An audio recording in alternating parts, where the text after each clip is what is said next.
Конечно, так как мы работаем в системе образования в университете Букетова, мы тесно соприкасаемся с трудами Букетова здесь непосредственно в университете на Гоголя 38 находится музей Евгения Арслановича. Поэтому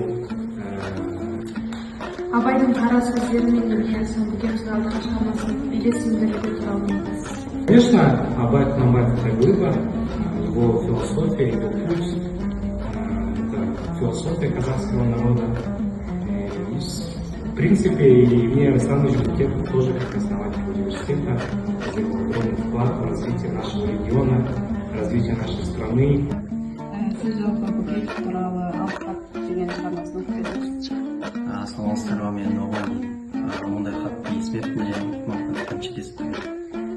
Жалпы Абайдың қара сөздері туралы айтып бере аласыз ба? Қандай ол жерде тәрбие алуға болады және жастарға қандай не бере алады?